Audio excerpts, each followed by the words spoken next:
नमस्कार, विंध्या टाइम्स के special programme crime times में आपका स्वागत है और आपके साथ में धीरज पांडे। आज की क्राइम टाइम्स की कहानी मौत की बस की यानी सीधी में हुए दर्दनाक सड़क हादसे की, जिसमें अब तक 53 लोगों की जान जा चुकी है। इस घटना का असल जिम्मेदार कौन है और कब तक ऐसी घटनाओं की पुनरावृत्ति होती रहेगी? आज के क्राइम टाइम्स में इस हादसे से एक एक खुलासा होने जा रहा है। देखिए आप ये खास रिपोर्ट।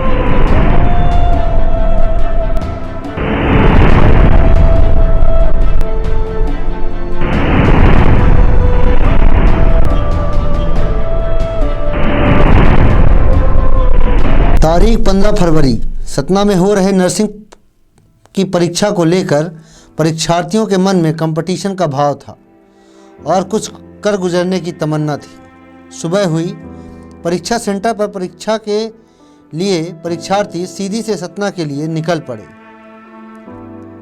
लेकिन जिस बस में वह सवार थे वह बस मौत के रास्ते से होकर जाने वाली थी, यह किसी को पता नहीं था।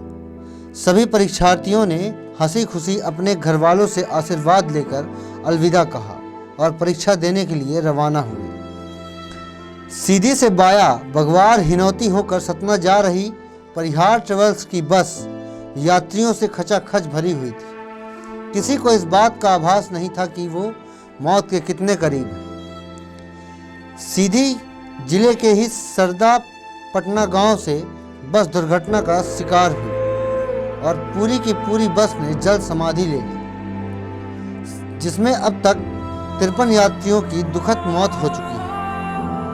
हालांकि 7 व्यक्तियों को सुरक्षित निकाला गया है। हादसा इतना विभत्स और दर्दनाक था कि खुद देश के प्रधानमंत्री और गृह मंत्री ने दुख जताया और फौरन ही पूरा प्रशासन और सरकार मृतकों के शव को मुआवजे से तौलने की कवायद शुरू कर दी। दुर्घटना में मरने वालों के परिजनों को केंद्र सरकार की ओर से 2-2 लाख की सहायता राशि देने का ऐलान किया गया। मुख्यमंत्री शिवराज सिंह चौहान हालात पर नजर बनाए रखे हुए थे। तत्काल घटना स्थल पर 2 कैबिनेट मंत्रियों को भेजा गया। घटना स्थल पर सीधी सांसद रीति पाठक भी पहुंची। तमाम नेता भी पहुंचने लगे। एक एक करके लोगों को बचाने की कोशिश की जाएगी, लेकिन दुर्भाग्य से केवल 7 लोगों को ही बचाया जा सका। दर्दनाक हादसे ने प्रदेशवासियों के दिल को भारी कर दिया। सोशल मीडिया से लेकर सड़कों चौराहों में लोग प्रशासन की बदहाली को उजागर करने लगे और सारा दोष सरकार और सिस्टम को मढ़ा जाने लगा। उन नाजुक क्षणों के हालातों को देखते हुए खुद मुख्यमंत्री शिवराज सिंह चौहान अगले दिन सीधी जाने का फैसला कर चुके थे। सुबह होते ही वे सीधी के लिए रवाना भी हो गए और मृतकों के परिजनों से मुलाकात की और 7 लोगों की जान बचाने में सहायता करने वाली शिवरानी को भी सम्मानित किया गया। लेकिन अभी भी इस बात का जवाब नहीं मिला कि आखिर इसका असली कसूरवार कौन है। आगे देखिए। तय कार्यक्रम के अनुसार सीएम शिवराज सिंह चौहान राजधानी भोपाल से सीधी के लिए रवाना हुए। मुख्यमंत्री ने कहा कि दुर्घटना में पीड़ितों को सरकार की ओर से हर संभव सहायता दी जाएगी। बेशक ऐसा किया भी गया, लेकिन मात्र इतना किए जाने से क्या इस बात की गारंटी मिल जाती है कि आगे ऐसे भयानक हादसों की पुनरावृत्ति नहीं होगी। दुख की इस घड़ी में मुख्यमंत्री ने हर संभव मदद का भरोसा जताया, आर्थिक सहायता दी। मृतकों के शव को 7-7 लाख रुपए के मुआवजे से तौल दिया गया। सीधी जिले के रामपुर नैकिन में पहुंचकर बस दुर्घटना के शिकार परिजनों को सांत्वना दी।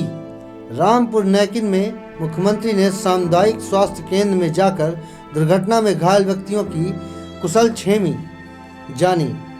कुछ के परिजनों ने उनसे लिपट कर रो पड़े तो शिवराज भावुक भी हुए। लेकिन विपदा की इस घड़ी में स्थानीय लोगों में दुख के साथ साथ आक्रोश भी था, क्योंकि उन्हें इस घटना का मूल कारण भी पता था। उन्हें पता था कि कैसे रोजाना घंटों जाम लगता है और जाम के दौरान एक लंबी दूरी में वाहनों का तांता लगा रहता है। शायद यही कारण था कि सीएम शिवराज को परिजनों के गुस्से का सामना भी करना पड़ा। यहाँ तक कि मृतक परिवार के एक व्यक्ति ने सीएम शिवराज से कहा कि साहब रहम मत कीजिए, सस्पेंड करना समाधान नहीं, जिम्मेदार पुलिस वालों को पद से हटाइए। आदि इसमें लोड है, इसके लिए पुलिस सबसे जिम्मेदार है। उन जिम्मेदार व्यक्तियों को सेवा से मुक्त कर दिया जाए। रहम की बात और सस्पेंड कोई इसका समाधान नहीं है सर। लोगों में काफी आक्रोश देखा गया। मुख्यमंत्री के रामपुर नैकिन स्वास्थ्य केंद्र पहुंचते ही लोगों ने प्रशासन पर लापरवाही का आरोप लगाते हुए चीख कर कहा कि छुइया घाटी में लगे हुए जाम को प्रशासन के द्वारा समय पर रहते खुलवाया गया होता तो आज यह दिन नहीं देखना पड़ता। सभी जानते हैं कि प्रशासन की लापरवाही और सुस्त सरकारी रवैये के कारण ही ऐसी दुर्घटनाओं की पुनरावृत्ति होती है। लेकिन व्यवस्थाएं तभी दुरुस्त रहेंगी जब बदहाल प्रशासनिक व्यवस्थाओं के लिए सवाल उठाए जाएंगे, एक दूसरे के लिए आवाज़ उठाई जाएंगी। इस हादसे के बाद सरकार को और यहाँ की जनता को एक बड़ा सबक मिला है। पुलिस भी मुस्तैदी से कार्रवाई कर रही है, बसों की जांच की जा रही है, फिटनेस टेस्ट किया जा रहा है। शायद यह सब कुछ पहले हो जाता तो आज ये जिंदगियां बच जाती। इस सप्ताह के लिए इतना ही। बने रहें विंध्या टाइम्स के साथ। धन्यवाद।